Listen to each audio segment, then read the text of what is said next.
I'll protect you from the hooded claw, keep the vampires from your door.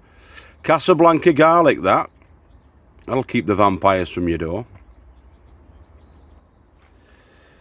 Okay, now we've got plenty of garlic in the ground, but we've got some shop bought garlic there. I believe it's a hardneck called Casablanca, but we bought it from the shops. And each individual clove was 27p. So that's not bad, is it? I think we got it from Aldi. So we got looking at less than a pound for those 3 cloves. And what we're going to do is we're going to do a spring planting of them. All right, now spring plantings with the cloves may not make it to be a segmented garlic, a segmented garlic bulb, because you do need a frost to get that segmentation and to produce that with all the individual cloves. But what we will potentially get is a large bulb, and we can use all the leaf and the stem and the rest of it from it. So maybe not even let it grow to full maturity, but for 27p for probably 10 segments in each, that's only 2.7 pence, less than 3p. And they'll be like large spring onions in a garlic style. So we're going to see how we get on with those. Might take them at different stages through their grow cycle. But yeah, as I say, we've got plenty of garlic there, so we might as well speculate a pound and see what we get. Alright, so that's what we're going to do today. We're going to get them started, get them set off. Okay, folks, now, with a name like Casablanca, you would expect it to be a sort of southern Mediterranean, north coast of African beast. But it isn't. It's from Eastern Europe originally, Casablanca garlic. Excuse me, coughing all over me, Casablanca garlic. It's not COVID, by the way. It's just a cough. So let's open it up and see what's inside. Now, I believe that Casablanca is a hardneck variety, which means that it will stand overwintering. But as I've said before, we just get rid of the bucket. So put my trash in. In fact, this will do, won't it? Trash in there. I'm just getting the individual cloves of garlic from out of the bulbs. I'm popping them in there. Yeah, so a hardneck garlic from Eastern Europe, and as I say, it will overwinter, but we're planting it now in springtime, and we're hoping for some nice results from it. I'm going to be starting it off in the cells. It may not grow to full fruition, i.e. it may not turn into a load of segmented bulbs, because you do need that frost. You need that frosty spell for segmentation, but we should be able to get some decent scapes off it for a start, and leaf. You can use the entire plant basically, in the same way that you can do spring onions. You can use spring onions as an entire plant, and it's good for. Look at me, I'm not even putting it in where I should be putting it in, am I? My trash. You can use it for all sorts of cookery, stir fries. Doesn't tend to keep or store as well, but you can continue to plant it if you're not going to be waiting for the bulbs all the way up to May, and get a crop from it, if that's what you're doing. If you're just using it for cookery. And then what we tend to do is, because you can continue to harvest that, you can put it inside the greenhouses and stuff later on down the year and continue to harvest it right up until winter time. And then we'll probably freeze some of it, chop it up and put it in jars in oil and preserve it that way. or make ice cubes out of it in the freezer. All sorts of ways you can sort of save it. But leave me with this now. I'm going to get these all segmented up. These 4. See what we've got. Count them. I'm just going to be favouring the ones that are of a decent size.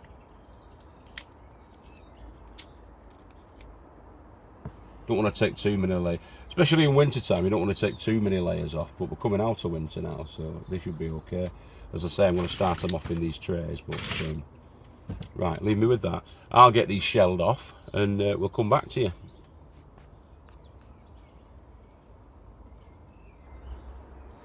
I'll just show you this, because as you're shelling these, the only thing you've got to really look out for is you don't get you don't leave that on. That's the basal plate. If that's left on when you're taking these apart, then as you plant it in, it will not sprout roots, because there's nowhere. You've got to expose its bottom like that, and if you do that, then you should get roots coming out from that base. That's the bum end there, snout end there. As you can see, some of them have already started to sprout. And that's the leaves coming out the top, the leaf stem coming out the top.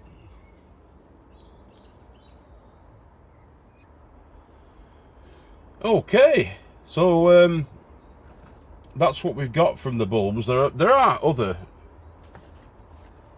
cloves that I'm not going to be using. We're going to be eating. We'll take these home and we can add them to meals as they are at the moment, because they're too small really for planting those.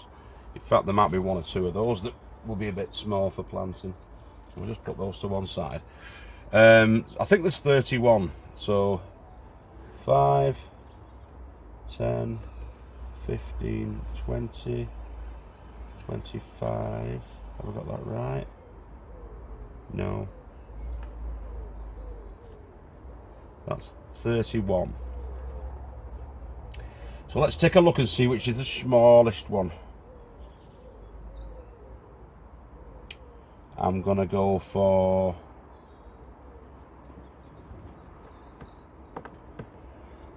It's a toss-up between these 3, so... Let's take a look at them. Really not much in that. I'm going to go for that. I'll take that one out. Okay, so they're the ones that we're going to be having. Add that to that. And that's our 30, so we've got 30. Now in each one of these, you've got 12 cells. Okay, so that's 4.5 of those, isn't it? 4.5 of those. So what I may do is, I actually may take some more out to take home to eat, just because I don't want to do a half and half cell. So I need to take another 6 out, don't I? That one's got a mark on it. One's got a mark on it, that one. It's failed muster. 4, 5,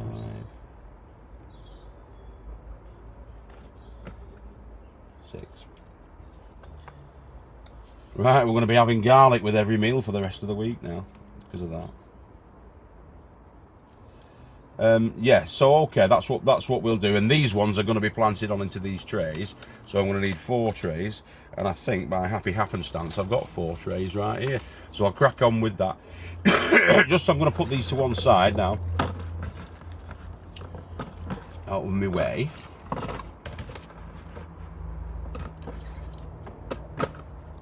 Stick them up there, move the trash over there, and I'll get my compost mix in here. Alright guys, see you in a bit. Alright.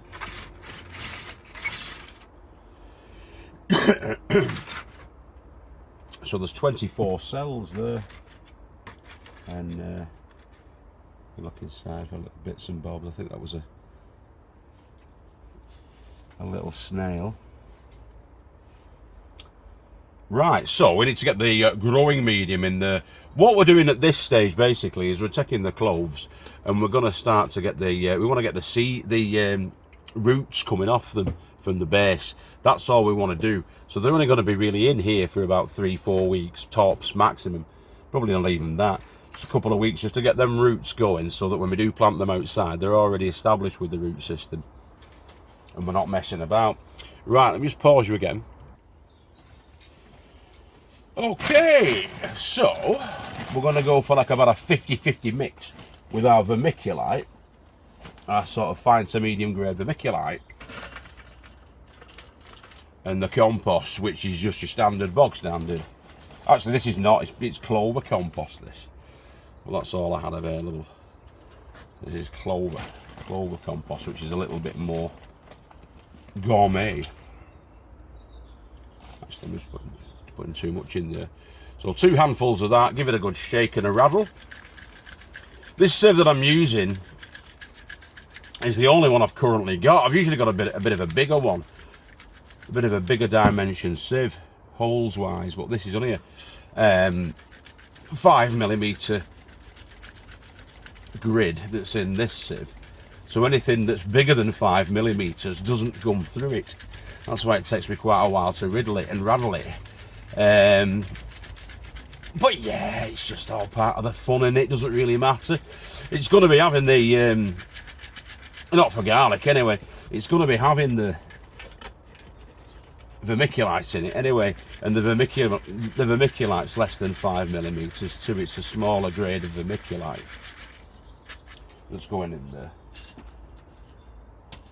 And as we've said before, all the lumpy bumpy bits do not go to waste. They'll be going in to our compost mix to be further rotted down. I'll just do a handful at a time, I think.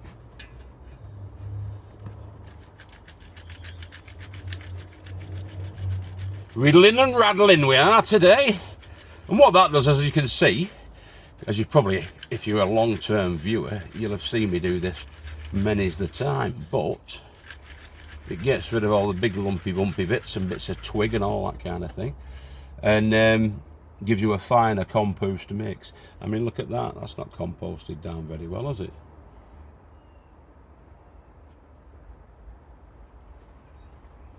So what we do with those lumpy bumpy bits that we've got left is tip them in to a bucket at the side, which in turn will get added back into our compost that we're creating.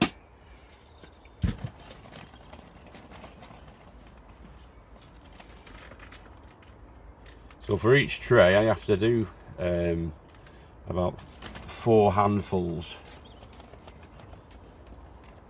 ish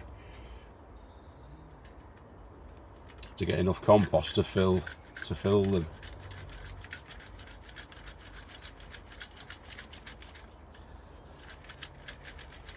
Perhaps 3.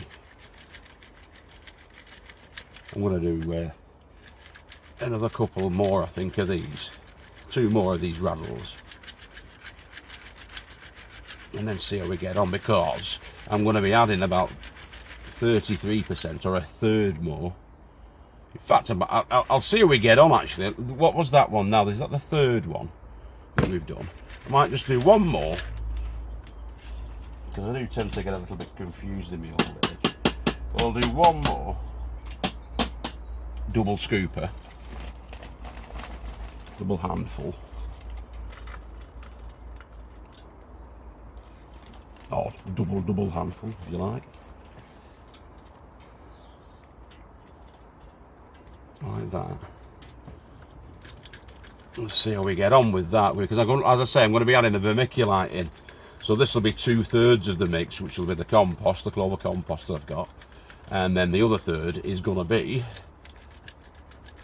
our fine to medium grade vermiculite. Makes my voice wobble when I do that, doesn't it? Our fine to medium grade vermiculite. Ooh. Right, okay, come on. Last few riddles and rattles. Tend to give them a bit of a squeeze, because some of them are lumps and some of them are just Some of them are just clumps of actual decently sized compost. But yeah, it all goes back, and it all goes into our compost mix that we're making here on site. Helps to bulk it all out. Right, so into there we're going to be putting our vermiculite, which is this stuff. We're using the Vitax. So just by eye, I would say that's about a third, isn't it? If that's 2/3, we'll say that's a third. And what we do is massage it all together so that it all gets integrated together. Give it a good thorough mix, because you do want it to be, if you can get it to be even all through the mix, then that's what you want, really. That's the idea. That's the idea. Vermiculite helps to retain moisture as well as break up your compost growing medium, so that the fine roots can easily make their way through the mix. And this, what the roots will be doing is seeking out some nutrition and the moisture. So that's what they do. They literally root through the soil or the growing medium that you're using. A lot of new beginner gardeners make the mistake of sort of packing their the seed mixes or the baby plant mixes with nutrition, and that's the last thing that they want at that stage. While they're young, they need to be growing the root system and seeking out nutrition, seeking out moisture. And it's only in that way. You don't want them to dry out and you don't want them to starve to death, but for the first few weeks of life, at least, until they get established, don't feed them, don't give them anything. Let them work for it. Let the root system try and seek out that nutrition and moisture. That's what you want. And then when you pot on or you plant out, that's when you can add amendments to your soils. At this stage, leave it as barren as you can. I mean, people use coconut coir and things like that because it's barren. There's nothing in it to feed the plants with. So there will be some modicum of nutrition in this, but there won't be much at all. Right, let's go. One tray. Oh, this is going to be plenty enough. I might start some more seeds off actually, because I've probably done too much here. Tamp it down a little bit, a little tad, yeah. Sprinkle a little bit more on. You don't want it to be completely sort of solidly packed, because as I say, especially with these garlics, we want them to root out and to seek, don't we? So we need a relatively loose mix, to be fair, to help that. Because what we do now is we just pop these in, shove them into, if you can imagine where the shoulder would be, if it had a shoulder. That's all I'm doing. I'm not even making a little dibber hole first. I'm just pushing them in. And we've always done it like this, and we've always had results. Alright. So this is, like I say, I'm not saying it's the only true way of doing your garlic starts, but it's worked for us. Lo, these many years. Because what will happen is these shoots, if they do have shoots, and I'm like that one, that's a whopper with a big shoot on it. Those shoots will straighten up.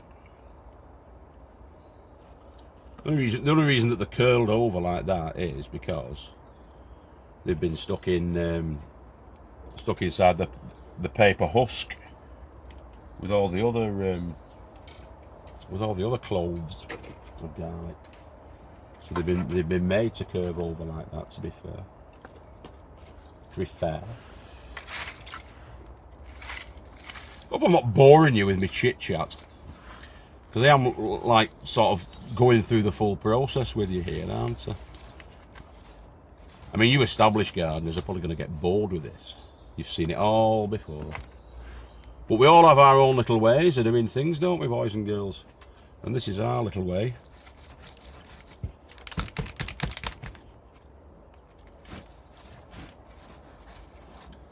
Alright, that's all we do. Some people use toilet rolls. Chop a toilet roll in half. Toilet roll centre, the cardboard centre. Fill them up like in the same way that we are. Fill them up like that and pop it in. Yeah, that's very similar. But in fact, it's exactly the same as what we're doing, to be honest with you. Only they're doing it in toilet rolls and we're doing it in the cells. And we're doing it in the cells because we've got the cells. If you don't have the cells, get yourself some toilet roll. I'm going out of my mind because I'm using the ones that I'm going to be eating instead of the ones that I want to plant. You silly, silly fool. Silly, silly fool. In fact, that's probably needs a bit more, to be honest. Don't want it too loose of a mix, or they'll push themselves out with the roots. But always remember, as I say, get the bum down and the snout up. Bums down, snouts up. That's the way we like to plant.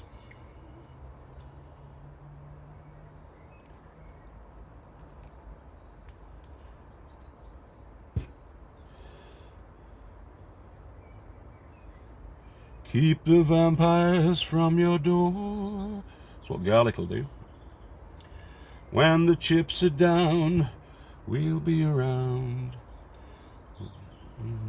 With my undying, death-defying love for you. Bit of Frankie Goes to Hollywood. Or a butchered version of it. Right. So there we are. And we get like I said, we've got 2 lots of it. I'm going to label those up. Shop bought Casablanca, put the date on, and jobs are good. Okay. Easy as pie, isn't it? So I'm just going to get them into the watering trays now, and I'll get right back to you. Okay, guys. Okay. I'm probably going to be doing 24 of them every couple of weeks. And just having them successionally. There's 24 of the Casablanca there. We'll probably be taking them as a sort of garlic scallion from June into July as mature plants, back end of July into August. And that's from this time, so it's like 4.5 to 5, 6 months, something like that. But we'll see how they go. We don't want them to, even if they bolt, you can eat the scapes and stuff from them. So we'll just see how they get on. That's Casablanca.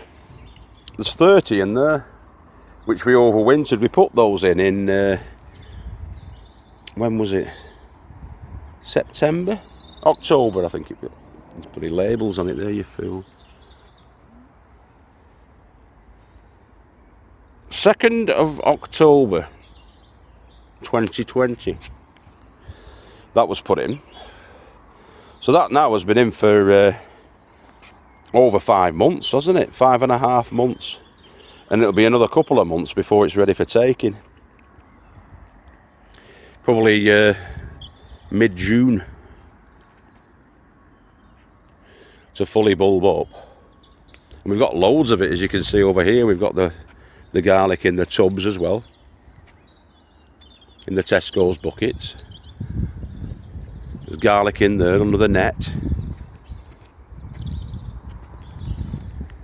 Garlic in here. We love garlic. Well, I do. Keeps the vampires from your door. Protects you from the hooded claw. Onions over there. These are onions in here.